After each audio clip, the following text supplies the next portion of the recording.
right, guys, we are back for another Impossible Moments episode, and today I'm very excited for the guest we have on. He got a school community himself. He's got a big background in dealing with anxiety, OCD, depression, all sorts of challenges that can come up from our mental state in life. How we can work through those, how we can ultimately overcome those, and not let those be a barrier or a challenge that ultimately rule or dictate our life. So, with that, I'm excited to welcome on today Mr. John Glanvill. Thanks for being here today, sir. Hey, Matthew, it's my pleasure to be here and happy to just discuss those things and see where it goes. Absolutely. So give us some of your background really quick. Like, where'd you Sure. start out in life? How did you get here? And how did you develop the experience Yeah, in yeah, this? yeah. Okay, well, I was born in London 61 years ago in South London. And growing up, I was a very shy, awkward child. I was very self-conscious, very nervous, and I hated breaking rules. I always tried to fit in. And it was, and I just felt like I was in the wrong family. I had a lovely family, but I just fish out of water. It was really, really awkward. And growing up, and when I got to sort of 11, 12, 13, my anxiety sort of switched into OCD. And if I couldn't be perfect at something, I wouldn't want to do it. If I In England, they call it fancy dress parties. I don't know in America, dress up parties. When you're kids and you go along, you dress up as something. To me, that was a nightmare because what do you wear and stuff like that. It was just stupid things threw me into a tiz. And then I would get these waves of depression, which back then I didn't know were depression. I just felt apathy and just wondered what it was all about. And all of that was linked into a terrible, terrible temper. So I'd go from an introverted, quiet, shy little thing, something would happen and I would just fly off the handle and smash things and kick holes in doors and things. And then 20 seconds later, it would be gone. And my parents would say, "What's wrong with you? Why are you so angry?" And I said, I don't know, because 20 seconds later, it was gone. And then I felt bad about breaking the door or doing whatever I did. So I had this terrible sort of thing. And at the same time, I wasn't academically clever, but I was clever in as much as I could look at a problem and I could solve it just in my head. And I would look at the behavior of all the people around me and I would think, that doesn't make sense. Why is she saying that and he's saying this when, they're not aligned with each other? This is crazy. Yeah. And whenever I said anything as a young child, they'd say, "Oh, John, you just don't understand these things." So I thought that I was sort of crazy and mad as well as shy and depressed and everything else. And and as I got older, I sort of learned to cover it all up and I learned to keep it quiet and I sort of got on with life. And I got into engineering when I was 16 or 17, and they sent me to college, and I learned all about engineering, and I did pretty good. But behind it all, I still had this anger and this self-consciousness and everything else. And if I cut a really long story short, I was an engineer for many years, and every job I had, they sort of kept pushing me to be a manager or to be go and open this new thing or start that thing or go to another country and do something else. And they kept pushing me into all these things because I was competent, but I felt a complete fraud. And although I was petrified, I went and did all of those things. And I ended up having a nervous breakdown in my mid-30s. I was just in bed for 6 months thinking I would never function again. And off the back of that complete breakdown, I thought I need to sort myself out. So I started reading books. I started going into therapy. And slowly, slowly, slowly, I realized that you can change yourself. But up until that point, I just thought, well, if I was born a pessimist, then I will be a pessimist for my whole life. No one ever taught me that you can retrain your brain from pessimism into optimism. So, so, so then I went into 5 years of just trying to figure everything out. And as an engineer, I figured it out for me. And then as I was figuring it out, people kept coming to me and saying, "Oh, can you tell us about that? Can you help me with this?" And then I got out of my OCD and I got out of my anxiety and I got my depression held in a certain position so it wasn't overwhelming me anymore. It was there, but I could function. And then I think, well, this is really interesting. So I retrained as a therapist. And then for the next 20 years, I learned how to do therapy and the such, at the same time, continually to work on myself. So what I decided was, rather than just read a book and then teach somebody what the book said, I would read something, then go and test it on myself. And then I would tell people stories of what I found when I did that thing. So I ended up with thousands and thousands of stories. And at the same time, I was doing sort of exposure therapy. If something Mhm. scared me, I would go and do it. And it would scare me the first time, and then less the second time, and less the third time. So I had all these stories about my exposure therapy and how I changed. And then 5 years ago, I decided I would take everything that I have learned and put it into a video system. So now I've got 58 sort of long videos that go into deep detail about what I learned, how I did it, uh, with a view that I'm not telling people what they should do, but they could read about what somebody else did. Mhm. Now I'm not pessimistic, I'm optimistic, I'm not sad, I'm happy, I'm not anxious, I'm calm. I still have intrusive thoughts, but they don't bother me. I don't make my decisions up with my thoughts and my feelings. I make my decisions about what I desire to do in my life. Uh, so now I've got this body of work, and I'm just sharing it with the world and for anybody who's interested. Yeah. I love that, man. That's a Yeah, really powerful journey. And what's cool is I've talked to several people now who are like experts in their area, whether it's nutrition or training or now mental health and anxiety and OCD. And it's so funny to me how some people who are just some of the highest level experts in certain areas came from an engineering background. And I love yeah, it because you guys are so good. Like you're meticulously trained to let's break down a problem, let's figure out the solution, and let's yeah, implement along the way, and then figure out how to adjust and adapt as we need to. So I love that that mindset can pervade, or that training and background can yeah, pervade yeah, yeah, so yeah. many different areas. That's really cool for people who, because this is interesting to me because in America, we I think often don't talk really about OCD in mental health issues. It pretty much everything is just anxiety or depression. If you're anxious, you have anxiety. If you're sad, you have depression. It's basically how that seems to be how America handles a lot of these challenges. But you talked about OCD in there, which we're Yeah, definitely familiar with that term, obsessive compulsive disorder. I'm sure people get clinically diagnosed with it, but from a societal and personal standpoint, I don't think that's something that ever really enters our narrative. Could you take a kind of a quick second to just break yeah, down, briefly, broad overview of what's really the difference between anxiety, OCD, and depression, and yeah, yeah. what sort of paths might you need to walk down accordingly if you're somebody battling with those? Yeah. Good question. Good question. And thank you for asking, because not many people ask that question. I'm going to answer in metaphors, and I'm going to answer based on my experiences. Okay. So the metaphor and the experience are true to me, even if somebody else may not agree with me, or some book says something else. So um, the simplest way I can explain it is, this is what I've seen. Human beings seem to have about a 6-month buffer of what I call emotional energy. You're Mm, doing okay, you got enough energy, and then somebody passes away. And then there's grief, and there's all the disruption and everything else. And your worry, or your emotions come up, and you sort of tire yourself out. And theoretically, this battery, this metaphoric battery, becomes exhausted. mm, And when that becomes exhausted, and that could be death, or it could be you're scared at university, or you're overcoming an operation, in hospital. Um, when your body becomes very emotionally exhausted, your unconscious seems to sabotage you, to pull you away from life so that you can recharge. Now, it does that unconsciously. Yet consciously, you're thinking, no, I've got all these busy things to do. I've got a mortgage to pay. I've got to go and do all those things. So it's a battle between your biology, which needs to recharge, and your logic and rational thinking, which means get on and ignore that and do whatever.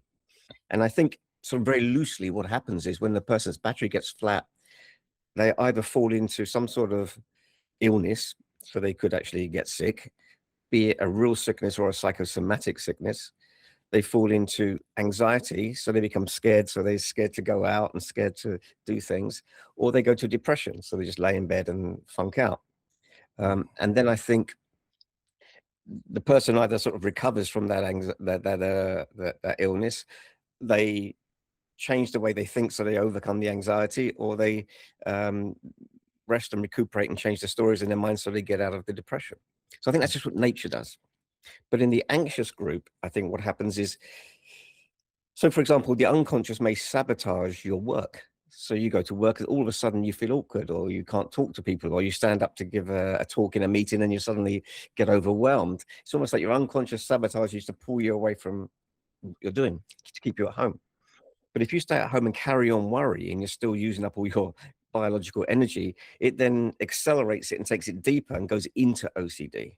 So you can't leave the house until you've checked the door 15 times, or you can't leave the house until you've cleaned the bathroom for 3 hours, or whatever story it does. So I think that's sort of where OCD sort of comes in.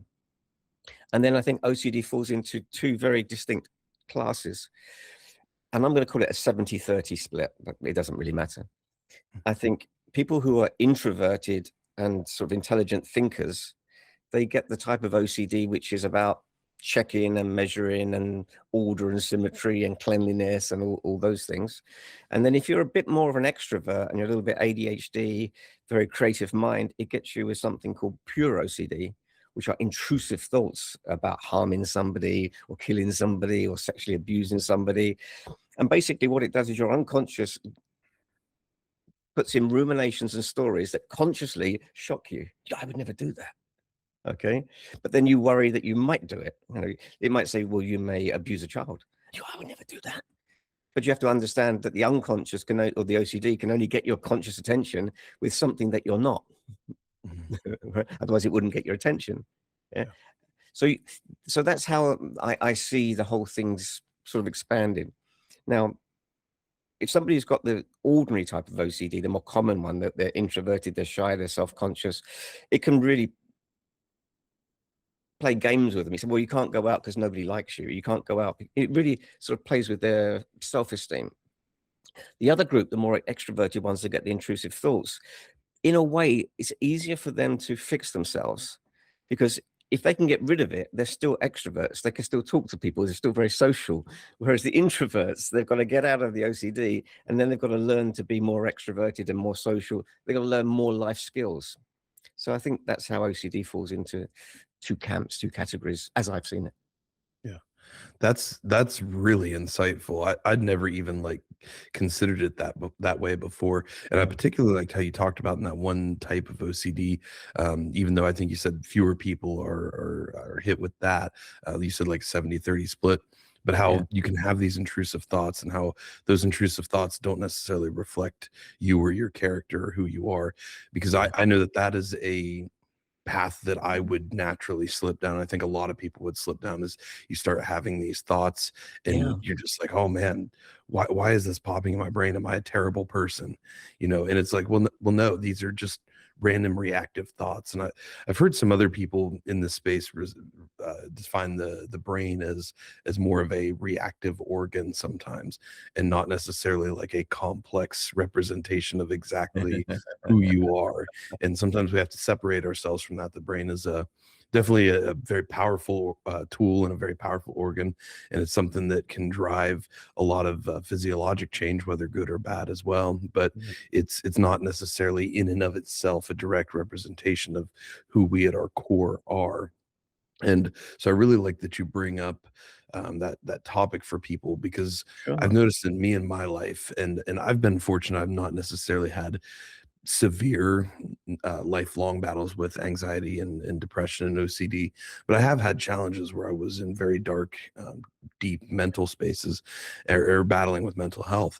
And for me, it was always this thing of anytime I felt like I let my identity be tied to that challenge, that was when it was the deepest, that was when it was the darkest.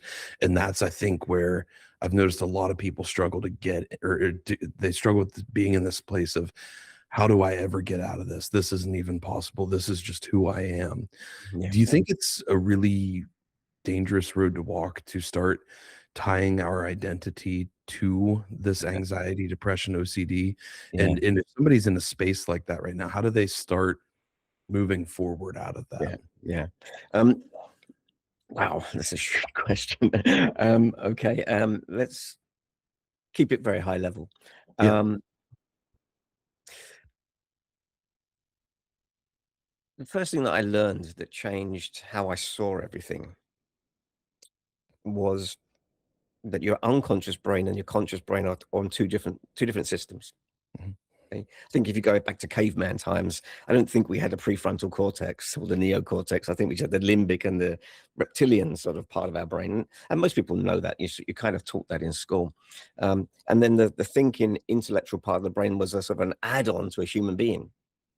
So what I learned very quickly was we are emotional creatures. And if we go back however many thousands of years ago, you would have picked up some fruit and sniffed it. And if it was okay, you'd get a feeling, "Oh, that's okay," and you'd eat it. And then if it was horrible, you'd go, "Oh, I'm not eating that." But all without words. It's just, yeah. So our feelings and emotions, what they really are, I think in caveman terms, are a yes-no system. Mhm. You meet somebody and it feels good, that's a yes. And you meet somebody it feels bad, well, that's a no. You know? Yeah. So I think we're emotional creatures. And it's really effective. And our whole central nervous system keeps us alive, but it gives us our feelings so we can make decisions. And in the last however many thousands of years, our thinking brain has become grown and become overdeveloped.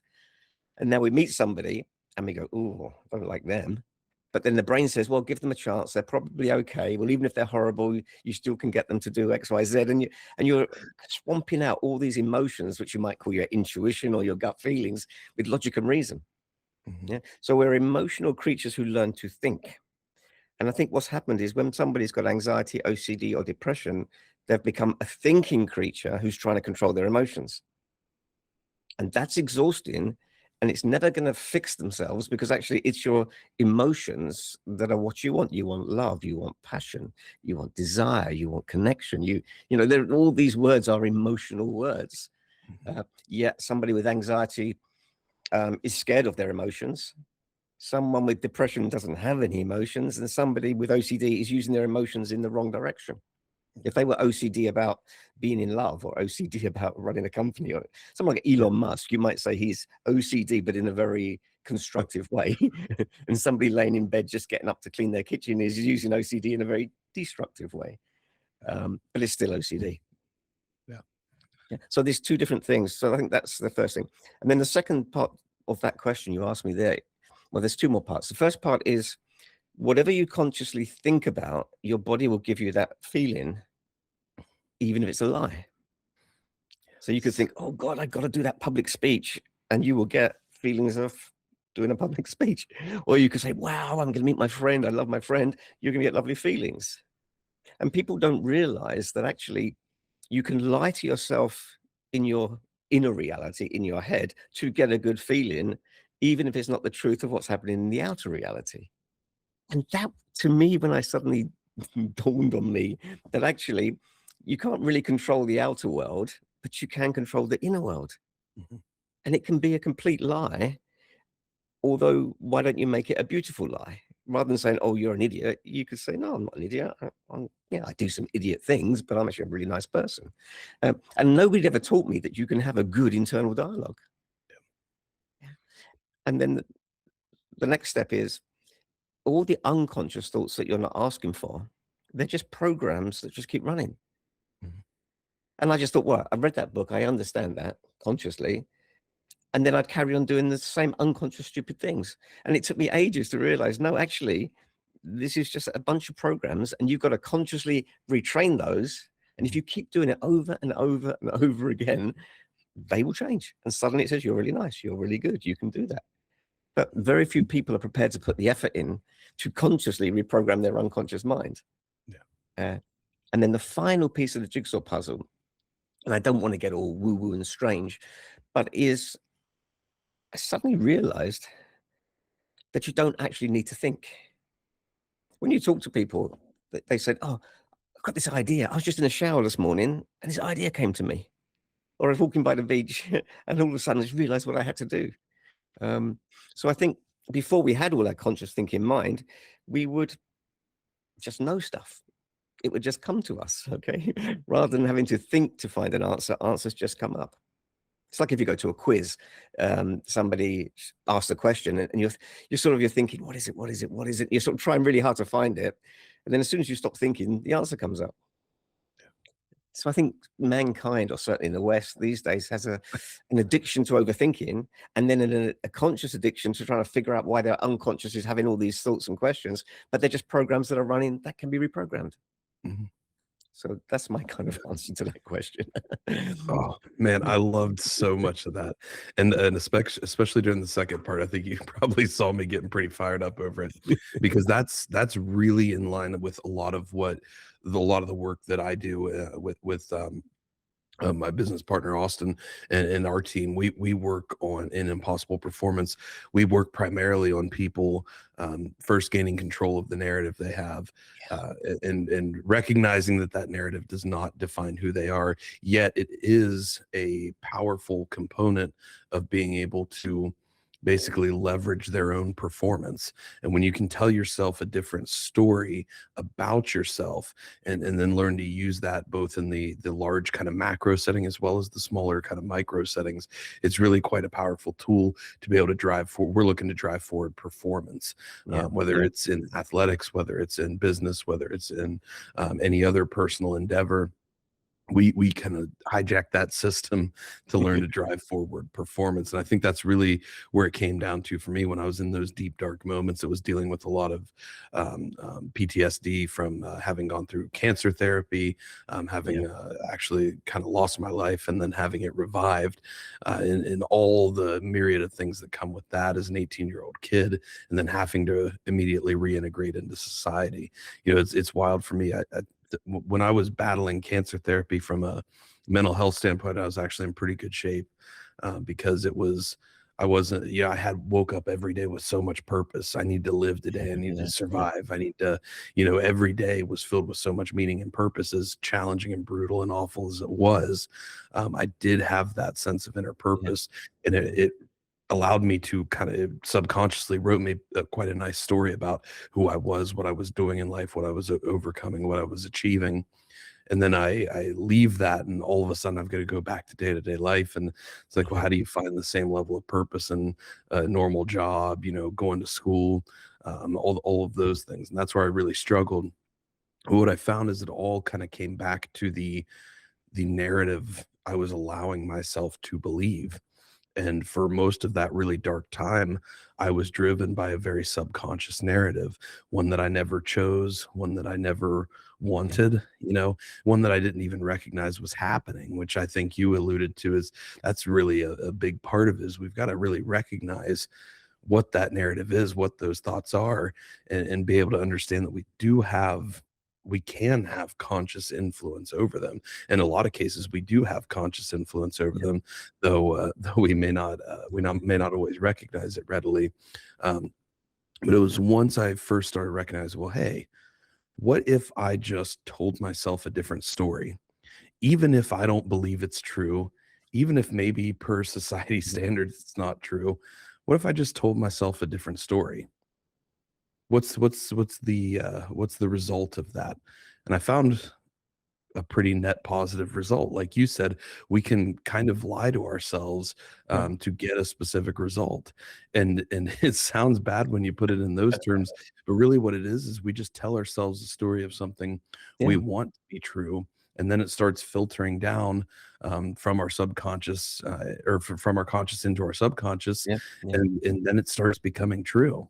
It's funny. My daughter, she's 2 years old, and she'll walk around, and it's the cutest thing ever, but she'll walk around and just say the word happy, happy, happy.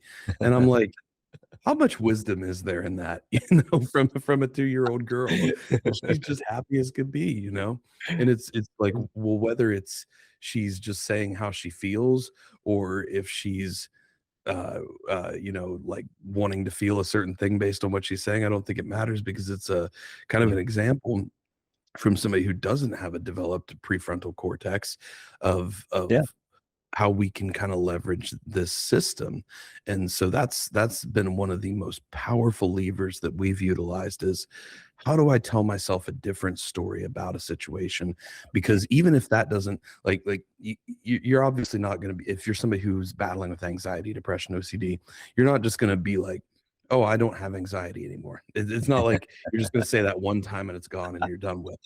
But that repeated cumulative messaging over time, going in deeply internal within yourself, sometimes in the um, certain circumstances that may be challenging circumstances. Like we leverage things like cold plunging, physical training, things like that, Yeah. and being able to practice that every day. Before I get in a cold plunge, I make sure to really tell myself that story about Yeah. what's going to Yeah. happen.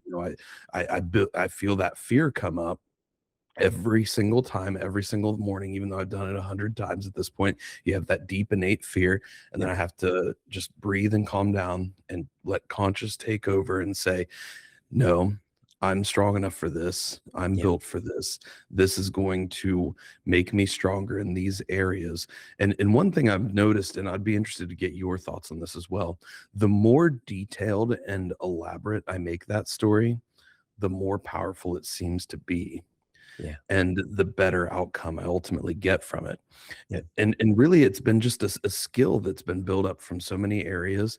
And what I found is when I leverage that in one domain or one area, it seems to trickle over and have effect in other areas as well. So if I work on that skill with the cold plunge, then later in life when I've got 10 things going on and I'm feeling like that stress and that anxiety take over, or if I'm in challenging medical circumstances, whatever else it may be, I found that I can use that same skill that I develop in the cold Yeah. plunge in other areas of life as well. And that's been a really powerful discovery. But that's really at the core of what we do, and it's cool to see you kind of explaining this from more of a scientific, more of a physiologic approach, and in your own experience, because it just demonstrates how powerful that connection can be between the subconscious and conscious minds. Yeah. Oh, absolutely. I've got a sort of a metaphor I use. I love Mhm. metaphors. Um, I in my sort of going towards, I'm 61 now, going towards 40 years old. My mum was sort of not religious by living religiously, but was sort of indoctrinated through religion when she was young. I think she went to like a school that was run by nuns in London and such. And my father was an atheist. So I grew up with all careful because of God and yeah, there's no God and sort of, a strange sort of combination. And then when I was about 12 or 13 years old, my grandmother was murdered in London. And obviously, that was quite a shocking experience. And after that, I thought, well, there's no God. There can't possibly be. And then, as an engineer, I went through that phase of my life saying, well, if you can't prove it to me, then it's not true. Okay. And then I sort of crash out and I rebuild myself. And I say, well, actually, there's so much I don't know. So rather than saying, prove it to me, I thought, let me go out and find for myself. Let me go and find for myself. And I started to go on retreats and I learned how to meditate and I started hanging out with some different people and strange things kept happening to me. And I would sort of, the first time it happened to me, I had an out of body experience and I was laying in my bed. I was asleep and I woke up and I just felt weird. I felt odd. Everything was moving in the room. And suddenly I just stood up. Well, say my soul stood up in bed and I was like falling and the air was rushing past me and I was standing like this and I sort of looked over my shoulder and I was lying on my bed and one half of me is going, oh my God, this is terrible, you're going to die. And the other part of me is going, wow, how cool is that? How cool is that? And it went on for quite a while. Then I sort of came back into my body again. Now I still feel uncomfortable telling you that story, only that was what I experienced. Okay. The engineering part of me feels awkward with it, but Mhm. the other part of me goes, well, that's what happened. Um, so what then happened is, oh my God, when I was out of my body, I could still see, I could still think, and I could still hear, even though all those functions were of the body which was laying on the bed back then. And then I sort of, after that, I sort of connected with the concept. Well, I think I have a soul. I'd like to think I have a soul that came into my body when I was born and will leave my body when I die. And that is formless. If it comes into me and then it goes away from me, there has no form, it's an energy. And then I thought, well, okay, I can live my life from the form, the brain of and the ego and the conscious and the unconscious of the body, or I can live from the perspective of an energetic soul. Mhm. The soul is a parasite to my body because the body doesn't need my soul. It still functions and does loads of stupid things and good things. But the soul can guide the body, but it can't control the body. Mhm. So I started to think, well, what if I could live my life from a soul perspective? I can influence my body, but I can't control it. Mhm. And if my body's getting anxious, it doesn't mean my soul can be anxious. So I had this sort of horse and rider. The rider is my soul, and the horse is my body, my brain, my conscious, my unconscious, my ego, my, all the programs that are in there. And the rider can be calm even if the horse isn't. And that metaphor helped me enormously. And then the second thing that happened was when I moved into the therapy world, all my training and all the people I was hanging out with, they were all, and I'm not being disrespectful here, this is an engineer looking at therapy. Everybody was saying, how do you feel about that? And what can you do? And I said, what does it feel on the inside when that person says that thing to you? And I'm just thinking to myself, why do you want to make them feel bad? And surely if they're remembering something and feeling bad, that's re-anchoring it back into their brain, which is exposure therapy the wrong way round. It's making everything worse. Yeah. And I was trying to get everybody to come out of their body to their soul, so all the emotions can come up and come out without them sort of feeling them. Okay. And then once all the emotions come out, you can come back into your body and be okay again. So learning this what you might call dissociation from the thoughts and the feelings when that's appropriate. If you're having sex or doing something lovely, well, you want to come into your body so you can feel all those things. And if you're about to go on stage and do a public speech, maybe you want to come out so you can just, don't worry about that and just function. So having this ability to go into the body or come out of the body was a big thing.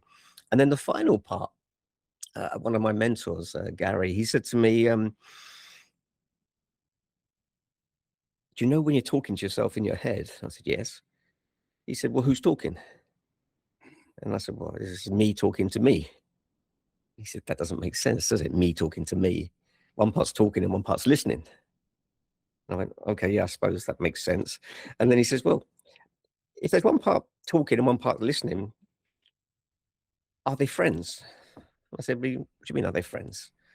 He said, well, if you've got a part that says you're an idiot, and you've got another part that says, no, I'm not, and you've watched both of those parts, surely in your head, there's a part doing this, there's a part doing this, and there's another part observing those things. I went, okay, yeah, that makes sense. He says, well, why don't you give them names? I go, well, this is the judge who's judging me. And this is the victim who's feeling victimized. And you're the observer who's watching them. And there's another part of here that says, well, why don't you do this? And suddenly I realized that within my brain, there are many facets of me and very many aspects of me. There's somebody who wants to please you. There's somebody who wants to change you. There's somebody who wants to facilitate something. There's there's all these characters of inside my brain. So I became very fascinated as the observer of all the characters in my brain, and I gave them all names. And once I saw them all talking to each other, I go, oh my God, this is just a big soap opera going on in my head that I don't actually have to be part of. I can move myself out and watch it, and then I can re-educate all those characters to be different. So that fascinated me as well. Yeah.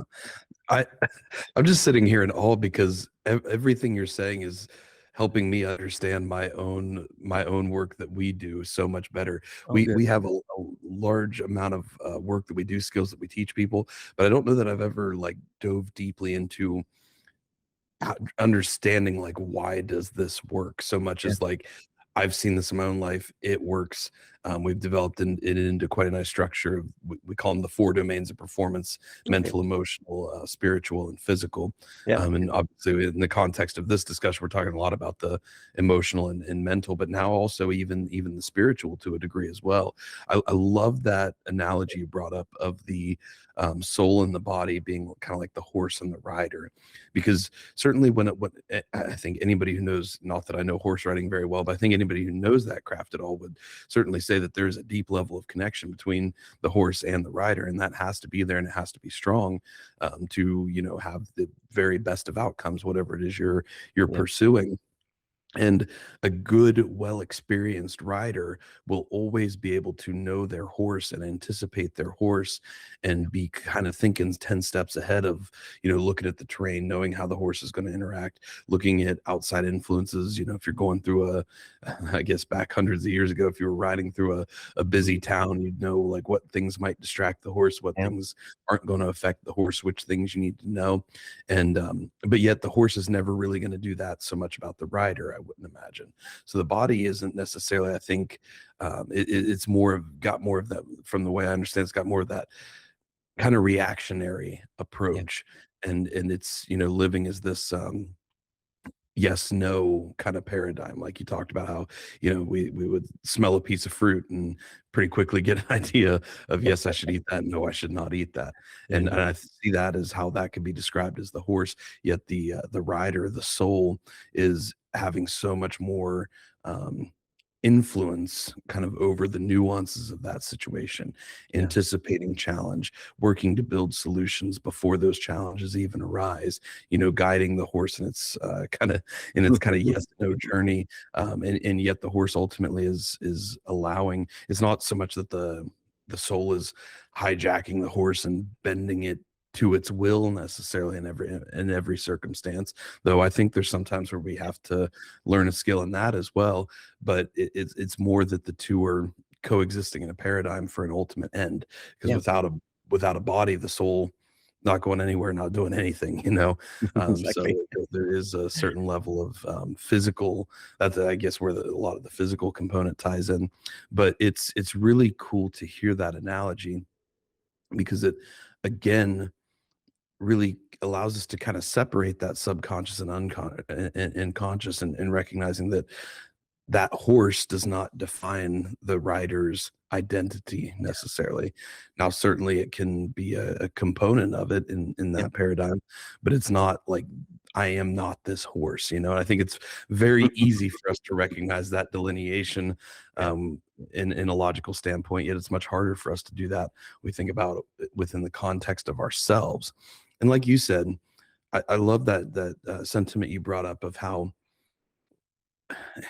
it's almost interesting, because I would generally say that I'm a person who really ties and clings to the concept of truth. But I think that different truths can exist for different people in different circumstances.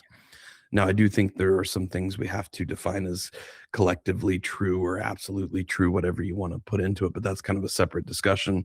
Yeah. But like you said, whether the concept of a soul is true or not, it's like, well, it doesn't really matter if that concept helps an Yeah. Yeah. individual better understand themselves, better recognize their path in life, and better leverage their own emotional and mental domains of Well, performance. I can share. Sorry Then to interrupt you, Matthew, but I can share that with you because it's quite an important thing, yeah, and I need to say it, otherwise it will jump out of my brain. Um, absolutely, go for it. when I wanted to believe in the soul, okay, Mhm. but my engineer went, come on, you can't do that. But what I Yeah. realized was when someone gets to about the age of 30, if you say to them how old you feel on the inside, they say, "Oh, I feel about 18." As I said earlier, I'm 61, but I feel about 18 or 19 on the inside. If my father, before he died, he was laying in bed and he said to me, "John, I can't believe I'm stuck in this old body. I'm still 18 on the inside." Okay. Now, so what it struck me was there's a part of you that gets to about 18 and then doesn't grow up anymore. And it's kind of like the observer that lives in your head and looks out of your eyes and it sort of watches everything, yet your mind is doing stuff and your brain is doing stuff. And you're just like, you are this sort of inner rider. Okay. And I think when you die, that just dissipates and goes away, or that is your soul and it goes on to something else. So that was the temporary model I used in my own head until I could believe that I did have a soul. And that I found that very enabling to Yeah. myself. Yeah.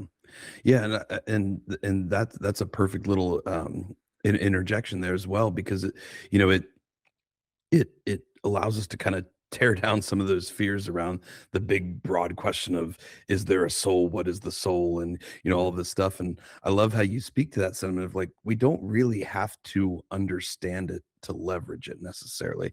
And certainly the pursuit of understanding it could be a worthy pursuit and help us to deepen that leverage and deepen that relationship we have with ourselves.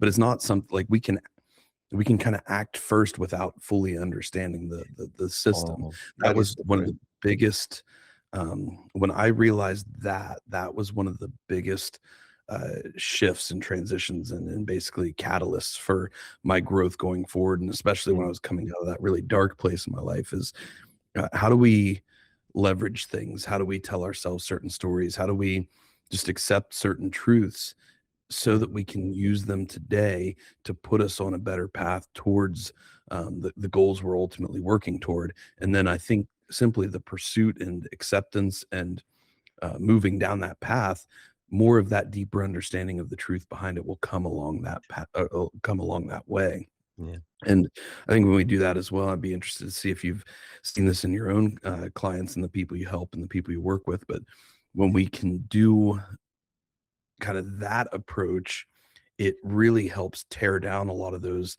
limiting beliefs, limiting factors, the things that keep us from wanting to start in the first place.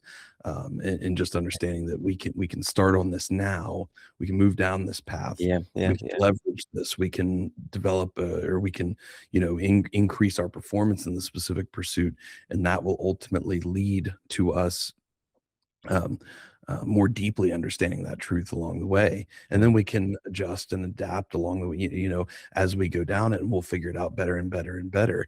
But it all starts going back to that, what what truth are you allowing yourself to believe about yourself? What story are you yeah, yeah. telling yourself? Because what we realize is it's happening whether we want to or not. We are subconsciously reinforcing our identity, Yep. whether we want to or not. We can either let that happen passively Yeah, and yeah. potentially bring us down a more negative scenario or pathway, or we can take more conscious active control over it and guide it and dictate it toward whatever kind of life we're looking to pursue. And I think that also ties into the horse and rider analogy, because Big time. that horse is going to go live its life whether the rider exerts any influence or not. Completely, May not be a completely. good time for the rider. If the Yeah, horse just decides to bolt and gallop, that rider is going to be in quite a crisis moment. yeah. Um, But I but think this is where my engineer metaphors seem yeah. to step in. One of the first things that struck me was people would sit in front of me, doing therapy, and I'd say, "Well, why don't you do X, Y, Z?" And Mhm. they said, "Well, I can't because I'm not that type of person," or until I deal with this, I can't go and do that. Um, and my engineer was thinking, let's break this down, okay? Your past doesn't actually define your future. Your past defines the story you have about now. It's what you do now that will change your future. Mhm.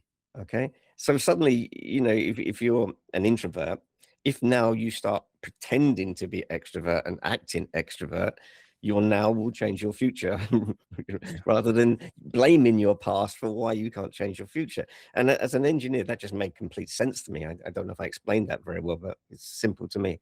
And then the second thing that really, really struck me, and this was massive, I don't think children are born nice. And what I mean nice in the term, oh, I met that family and their children were really nice. They were polite, they were quiet, they did as they were told, they were very sharing, they were very helpful. They're very nice children. Okay. Um, and they'll probably grow up to be very nice adults. Well, a nice adult won't ask for a pay rise, and a nice adult, if they're arguing with a neighbor, they'll think it's conflict rather than just speaking their truth. Okay, you know what I mean? So I think what happens is when children are born, they're either dominant and assertive, which I might call warrior, or Mhm. they're playful, scatty, carefree, which are sort of nomadic, and they're their main modalities. Okay. And some children have both of those modalities. And as they, if they shout, their mum or dad might say, "Hey, hey, we don't do that." So they shout less, although that's in their nature to shout. Or if they're loud and running around, they say, well, calm down. We don't want to see you doing that. So they calm down. And like you mentioned, your little daughter around being happy, uh, Yeah. it's sort of, it almost gets squeezed out of them because parents want the child to be nice, fit in, follow the rules. Yeah. Uh, and I think what happens is the warrior gets squeezed down and the nomad gets squeezed down and they become nice people. And I think that's what happened to me. I became a very nice child, a very good child, but I had this anger because I didn't want to be good and I wanted to goof around, but I felt embarrassed when I goof around. And whenever time I was dominant and assertive, I got told off for being too dominant and assertive. But I was trying to be nice, and the nicer I was, the less I got what I needed emotionally and in my life. And Mhm. now, all these years later, I realized that I have a very strong warrior. And I'm 5'2", I'm very tiny. But I'm not a warrior that will go and fight everybody, but I'm warrior enough to say, will you please not do that? Because I don't like it. You know? Yeah. But the biggest thing I had to learn, because I always had that dominance, although I didn't act it out. But the biggest thing I learned was how to play, how to Mhm. goof around, how to embarrass myself. And I think when people have OCD, I think the opposite of OCD is playfulness, Mhm. letting go, living in the now, not thinking about what anybody else thinks about you, following your heart, just being. And that was one of the biggest lessons I learned, is just how to be. And Mhm. quite ironically, my wife, we've been together about 13 years, and she's magnificent. She is completely ADHD, um, forgetful, late, uh, funny, creative. She lives in the now. And she's one of these people, a bit like your daughter. She just says, I love my life. I love my life. I love my life. And even if something terrible happens, she goes, oh, that'll pass. And Yeah. her brain has kept all the great memories from her life, and Mhm. all the horrible memories she's sort of thrown out. And she actually says to me, why do people keep running all those memories from the past that are really horrible? Why would they do that to themselves? And she's right, but it's interesting when she hangs out with people, she's like, oh, well, don't worry about that. Don't worry about that. That'll be fine. People actually argue. They know it's not going to be fine. What? How can you just say that? And it's so funny that their environment that they're in tries to pull happy people back down into the swamp. And yeah, it's just an observation on life. Yeah. Yeah, that's I love that insight you bring, and honestly, we could have an entire series on talking about kids and childhood development and how that relates to this, honestly, because so much of what we brought up today, I so honestly, so much of my discussions now, I'm always having that filtering it through that lens of like, oh yeah, I remember my 2-year-old doing that, or I remember, I can see that now because I remember seeing this in my daughter. Yeah. And I love that perspective you bring up though on the kids not really being born nice. And there's a lot of people in this space who say like, nice isn't really the best thing to strive for. Certainly we want to be kind individuals. Yeah. There's really been a delineation between being nice and being kind, whereas nice is very subservient to others around you, I yet think good is a potentially better bad. word. What is it? I grew up trying to be nice, but now as Yeah. a man, as an adult, Mhm. I try to be good by Mhm. my own definition of good. So I Mhm. wouldn't be horrible to somebody unless they really pushed me, Mhm. but if they did, I would say whatever I wanted to say. But having that, I think there's too much emphasis on being nice, because if you're Mhm. being nice, you're worried what the other person thinks. And if you're worried what the other person thinks or how they judge you, that will temper how you behave and how you interact with them. So, but if you're good, you say, well, a good person wouldn't do that, so I'm not going to do that. Yeah. It's very self-regulating. Yeah. Yeah. Yeah, and that's really interesting though. So how do we oh, this could potentially be a big topic, but from a uh, kind of that higher level view again, how do we strive to be, quote unquote good people without necessarily letting those um uh, I suppose maybe having good actions without having those labels of good versus bad define us. Because I think about that in the context of my wife is a very passionate mother, and it's one of the most beautiful gifts of my life to get to see um, my wife be a mother. And she's very intelligent and very well read, very knowledgeable. And I think she's also just very intuitive on it as well. But Yeah. she feels very strongly that children, especially and babies, are not good or bad. And one of the things that absolutely she and I, well, she's trained me now and I understand and I believe, and now we're both trained in it, is we can't stand it when we see people define their children as um, good or bad, I guess, really, but especially bad, Yeah. like you're bad, you're being bad, like all of these things eh, because the kids so much, and what we see from our own daughter, they're just literally projecting what they're feeling. And then I view the responsibility of us as parents and adults is to help them navigate those feelings, navigate that experience that they're learning. Like they are ultimately like talking about taking in, a whole new world of experience. That is exactly where they are all the Yeah. time. Yeah. And to just yell at them like you are bad, that's always felt very damaging. Yeah. Yeah. It felt like it could be very, very damaging, because then it pushes them down that narrative of like, oh, I didn't realize I was bad, why am I bad? Yeah. I think it's I better to say didn't mean to that be bad. behavior is not very conducive to you getting what you want. That's very Yeah. different to you're bad for doing that thing.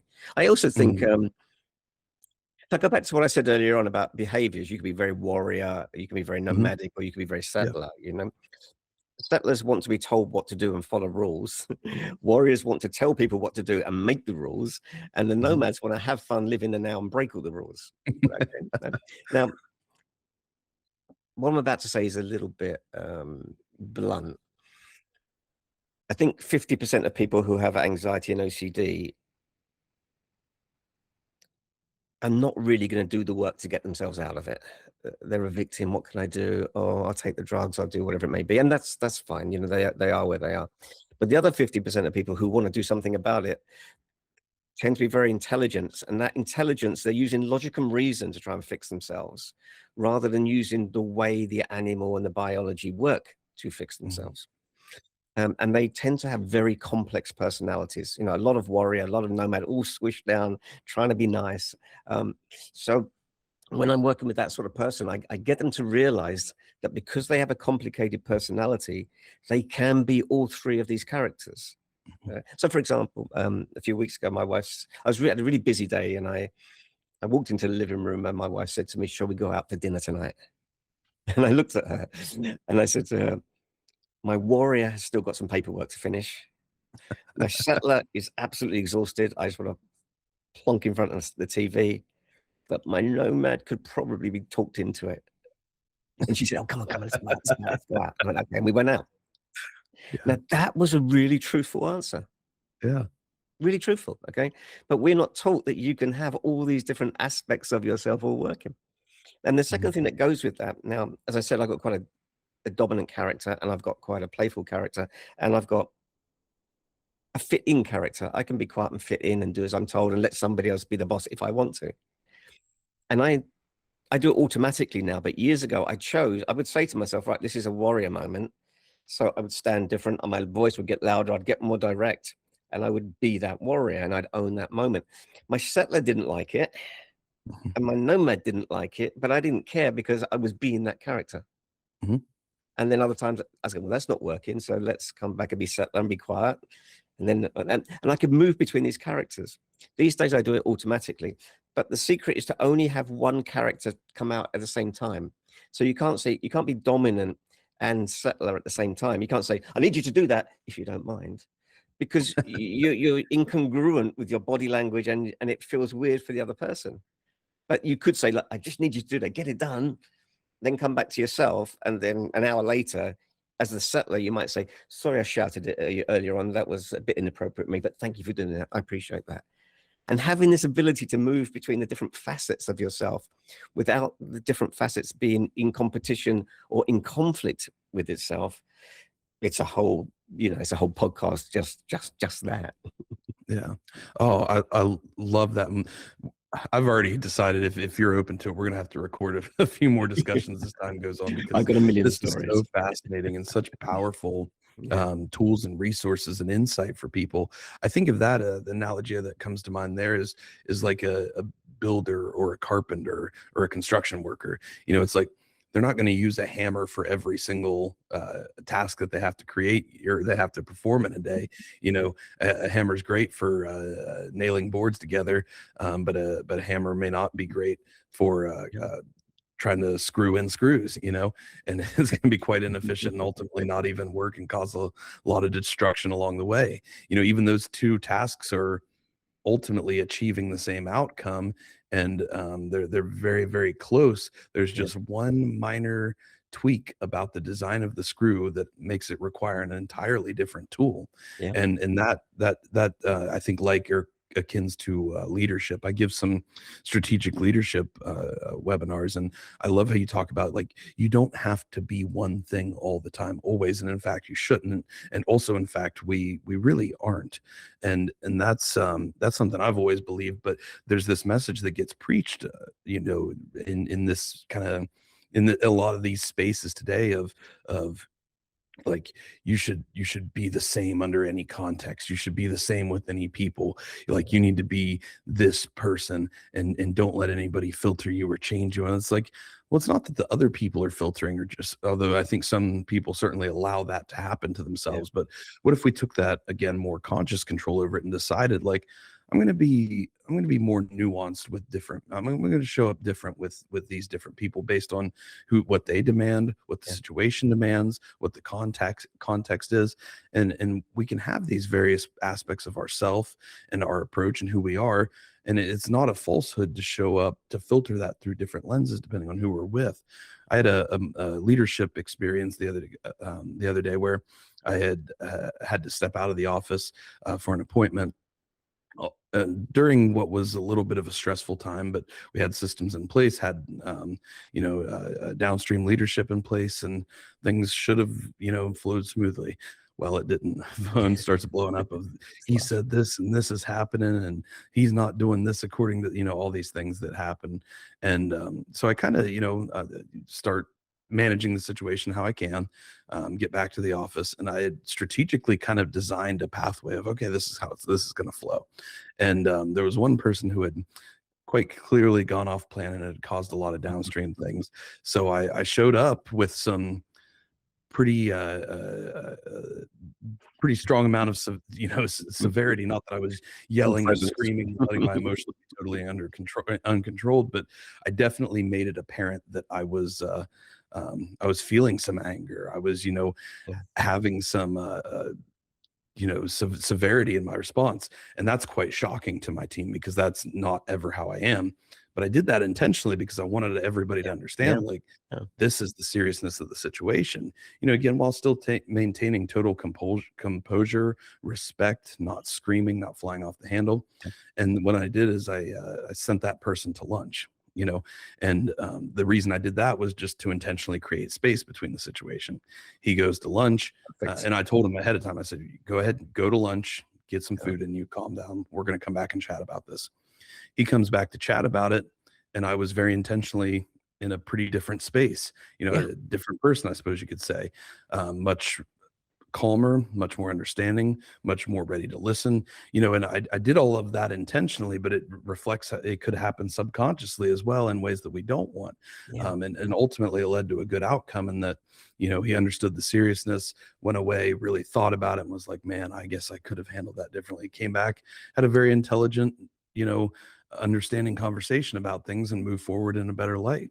Yeah. And so I think that, that's kind of a long-winded story to explain that I'm not gonna show up to my daughter's space the same way that I show up to that Yeah. Yeah. leadership space in high stress scenarios. And I'm also not gonna show up to that space the same way I show up to a podcast where I wanna be very Of open, course. very Yeah. Yeah. willing to learn. Like, I'm not gonna tell you I'm not gonna come on here to your space and tell you, like, "This is how it has to be. This is how you should do things," you know? I'm here open and ready to learn. And so why I guess we're in a way to start moving towards wrapping things up here, Mhm. where do we why do we tie so heavily to that identity piece of like this is who I am. Why do and I think it's very identity is very, very important. But why do we think that that has to be Yeah. a I, siloed yeah, description? I've been And asked how do that many. we yeah, I've been second asked that piece is many how do times, and we I don't know what the answer is. yeah. I think what you're explaining and what you've just explained is emotional intelligence. Mhm. When I was at school, there was no class on emotional intelligence. Um, I like my emotions these days, but I'm not scared of my emotions. If I'm doing something, if I've got to go into what years ago I might have called conflict. Let's say I've got to go and, like, you know, you had to reprimand an employee. Okay. Years ago, okay, oh my God, I've got to go and I'm going into conflict. Whereas now I just have, sorry, I'm doing what needs to be done. And I don't say, oh, my body's gone into anxiety. I've just got, well, there is the discomfort of this situation, but this situation is important to me. Okay. Um, the belief system and the identity, I think, is massive. I don't really have an identity for myself.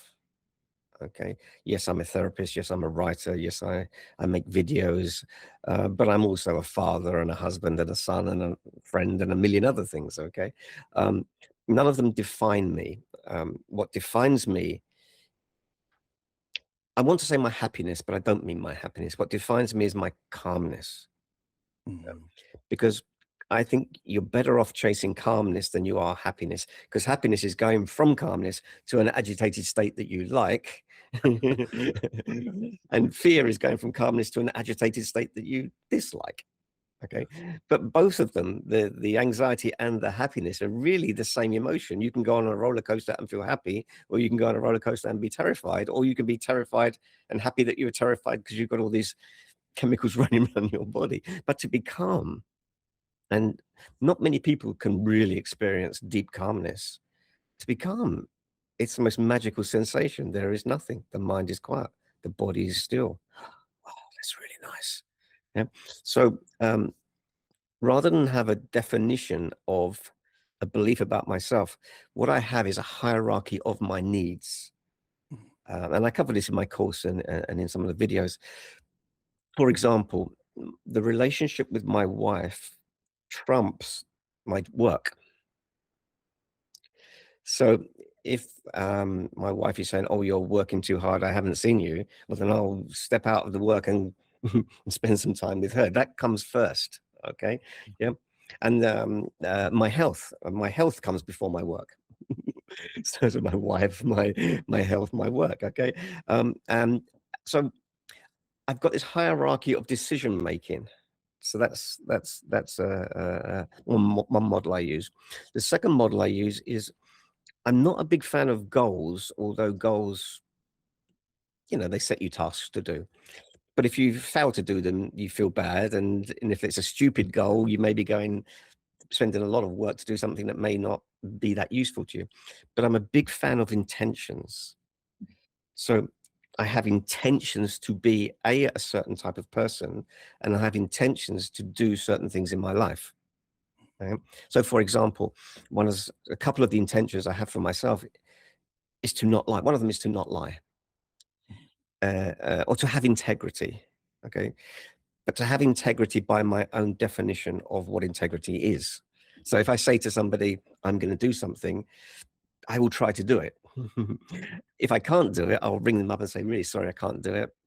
How else can we do this next thing? So um, being very honest is a lot harder than people might imagine, because you've got to tell people things they don't want to hear. You know, if someone says, oh, do I look good in this thing? I say, well, what answer do you want? You know, because if I say, no, you look terrible in that.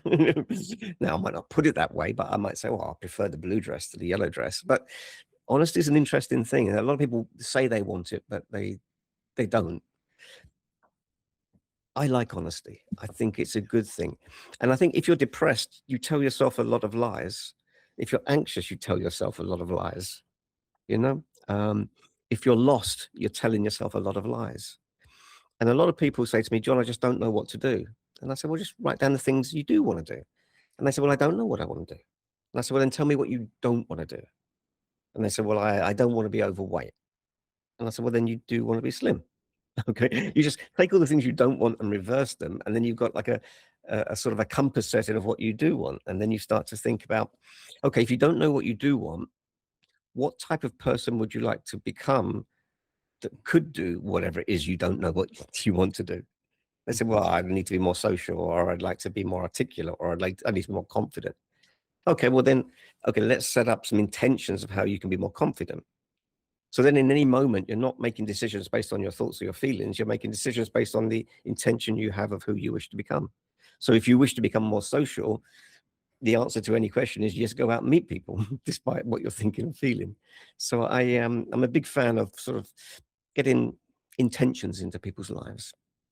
Very powerful. And there's something in the brain, I think it's called the RAS, the reticular activating system, that once you have intentions, it sort of takes you towards them automatically if you can bother to program it into your brain. Mhm. Yeah. I love that, man. That's yeah, that's a great a testament and a great description and a great way to really balance and nuance a lot of Yeah. these challenges. And I like how you talked about being a fan of honesty. We are as well, and it's Yeah. actually a topic we've been exploring with a lot of our content recently. And it is really quite I mean, we can record a whole conversation on honesty alone, I'm sure. Yeah. And it's interesting because earlier in the conversation we talked about, hey, you can use these lies we tell. We can lie to ourselves a little bit to get a downstream physical effect. Oh, I'm doing And external honesty, internal yeah, yeah, lie exactly. like crazy in a nice way to yourself. Yeah. Well, here's what it is I think there's probably lies that lead to positive outcomes and lies that lead to more negative outcomes. Like you Yeah. talked about how happiness and anxiety are really a lot of the same type of emotion, just with Yeah. Yeah. Yeah. different downstream effects. I think there could be good lies, quote unquote, I and call it fibbing internally. I call it fibbing, um, uh, fibbing with integrity. If I yeah. say to myself, "Yeah, you're looking good, you can do this," well, that's kind Mhm. of fibbing with integrity. It's got Mhm. it's a good thing. It's a good thing on the Yeah, inside. no, I agree 100% Mm, mm, because it's really it's about the what we teach people is designing that person you want to become, not mhm. necessarily even the things you want to have. We don't really care so much about that, but as far as like I want the car, I want it's more about build the person you want to become Yeah, and I design that person's influence over themselves, the people around them, and ultimately the world, or whatever their world is for them, whether it's the community or whatever. right. And then figure out how do we leverage those ways to get there. And so a lot of that is through telling the story to ourselves. Well, sometimes we have to tell ourselves a story that isn't true so that it can become true. It's Yes. something we want to be. We want to Yeah, actualize honesty, if that makes sense. completely. Um, and so, you know, we're again doing that all the time. Like if we're going to tell ourselves, if we're going to have subconscious patterns where we tell ourselves lies, let's retrain that circuit to be more positive, reaffirming lies that get us to actualize the honesty of the person that we want to become, rather than letting Yeah. those negative lies spin about in our head of, oh, I can't do this, I'm feeling these things, I must be a terrible person. I think that's going to be a circuit that exists in the human brain, kind of whether we want it to or not. But I Yeah. think we can develop some control over that circuit to Oh, completely. get You can subconsciously reprogram the whole more thing positive if you want direction. to, and if you're prepared to put the effort in. Yeah. In my course, one of the videos is dedicated to how you define what values you want, what beliefs you want, which ones are serving you, which ones are not serving you, which values and beliefs do you not have that would serve you, and then Mhm. how you can actually uh, uh, compile the intentions you have for your life, and then you end up with this worksheet that you then program into your unconscious mind over and over again until it starts to take you in that direction. Yeah, it's just a process. My work is called the Calmness in Mind process, because Mhm. if you live your life as a process, and some people say, well, we're, what do you mean a process? That's very horrible. We're these emotional creatures. Yes, we are these emotional creatures, but if you make all your decisions based on your thoughts and your emotions, you're going to overwhelm yourself, underwhelm yourself, and you're not going to go and do the things you want. So if you follow the process of defining what you want, who you want to be, and then follow the process of retraining it all into your body, then eventually it's going to come out of your body automatically. So me being an engineer, I put all my work into a process, and it's Yeah. that's sort of 50-something hour-long videos, breaking everything down into how it works, the metaphors I use, all the experiences I had, showing people that if you do have anxiety, depression, or OCD, a lot of the reason you have it is because of who you are, how you think, and how you behave. And for a lot of people, you should have it because of how you're thinking and how you're behaving. Yeah. Yeah. So you're not going to be the same person and take that out. You've got to start acting like a new person where these things can't react within you. Mm-hmm. So it's all about gently guiding someone to be this new person. Who will they become? I don't know. Okay. But you will be someone different, and your life will be different, and different things will happen to you. But you would have broken those stories you have about yourself and about life. Mhm. Yeah. Yeah. I love that, man. And it really, I think, is a great place to wrap up for this discussion today, because we could we could go on for 3 to 4 hours here probably. But I really think there's so much power to that word of process. This is not a space where you do these things, you get to this place and you're good. You're like, I don't need to worry about it anymore.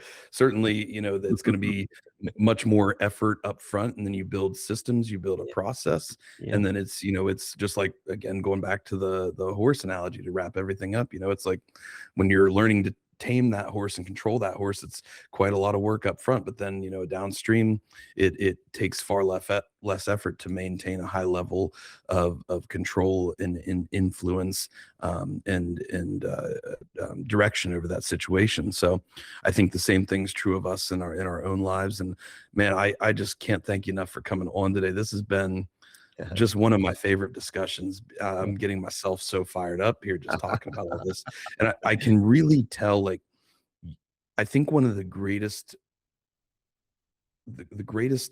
ways to know if somebody's got mastery in a subject is if they can explain really nuanced, detailed subjects at a very high level general view. And that's exactly what I've gotten from you in basically every topic today. So that's been really powerful to see. And I want to thank you for bringing that level of expertise to this platform, because it's going to help a lot of people. I was thinking in the back of my mind earlier, I'm like, man, well, this feels like I'm talking to Jordan Peterson right now. It's the same kind of excitement and feeling and insight I get. So, Well, that's a compliment indeed. So thank you. yeah, well, that's the experience, or the expertise is definitely there. And as John mentioned, guys, his community is called the Calmness in Mind Process, and all the links for that are going to be in the description. So if you guys got something out of today's discussion, definitely check out John's community, because there are, I'm assuming, probably hundreds of hours of this kind of content. There's a lot of information. Videos. It's a process, a video process that takes you through all the steps of understanding who you are, how you function, deciding who you want to be, how you program yourself, and then all the tools and tips for how you can go out there and make it happen. It's a complete life course. About 5,000 people have been through the process at the moment, and the changes that they've had have been amazing for the people who've done the work. It's not, oh, that's good, I now know it. No, it's, you know it and you do it. And that's where I sit. And Matthew, thank you for inviting me. I think the stuff you're doing is pretty amazing as well. So good for you, man. Well, I appreciate it. But yeah, I'm definitely, guys, go in the description there, check out Don's community, because as he said, this is a process. This is not a quick, simple fix, and you're not going to get all the tools and insights you need just from this conversation alone. So go down to his course, check it out, dive into it, and learn all of the knowledge that is contained within. But then, as he said, more importantly, develop the tools and the skills and the ability, which is what his community is going to allow you to do. That's why school is so powerful, because it's not just a set of videos and then you got to figure out, like, oh gosh, well, what do I do with all of this? It's a whole community of people all working that same process at the same time. It allows you to have a space where you can develop and learn all that knowledge and insight, and then bring it to real world practice. And then you have an entire community backing you of, well, I did this and this happened. How do I do this instead? And you've got people people in real time, including John himself, to help you navigate the nuance and the challenge. And And I answer everything that we everybody's questions. I answer everybody's questions. One of the things strangely, I love doing is answering people's questions online. So Mhm. I'm very good at that, to taking, Yeah, complicated things and making them into answers. So I yeah, love that, man. please check it out. Yeah, you've definitely got mastery in it. So, guys, as always, the number one thing we ask you, if you got something out of today's episode, which we absolutely know you did, copy that link, share this video with as many people you know whom you believe it would help, because there's so much good knowledge and insight and power into this discussion today. And I think one of the biggest things we've covered is how you can leverage or delineate that line between the conscious and the unconscious, and then leverage it into building that person you're wanting to build, ultimately working toward that outcome.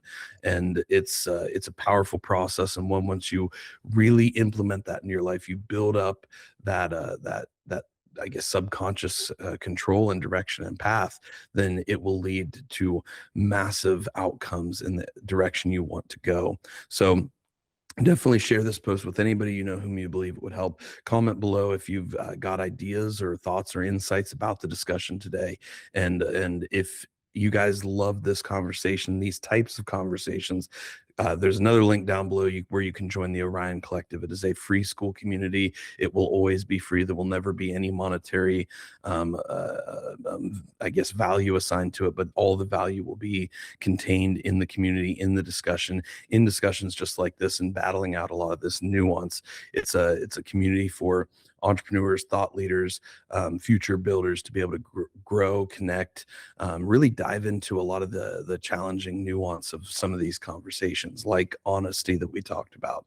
And it's a really good space to be able to grow and give that input and learn new things there. So that's where all these conversations are posted. I'm going to give John the link to this conversation as well. You'll find it in all of his spaces. And if you guys want to learn more from John, like I said, definitely jump down, check out his community, because there are powerful things happening there. So thank you guys for listening. Thank you for watching. Thank you, John, for being here today. We really appreciate you. Any last thoughts you wanted to leave us with before we close here? The only last thought I've got is, we human beings, we're so much more than we think we are, and we're so much more than we're told we are. Mhm. Um, Calmness can be found, happiness can be found, attitudes can be changed. Pessimism can be turned to optimism. Uh, Apathy can be turned to hope. There are so many things that we can consciously put into our unconscious mind if we put the effort in. It's extraordinary, and I wish more people would, because you can. I love it, man. We're going to end it there. Thank you guys for listening. Thank you for being a part of this conversation with us. Go down and check out those communities. And as always, be impossible. Absolutely.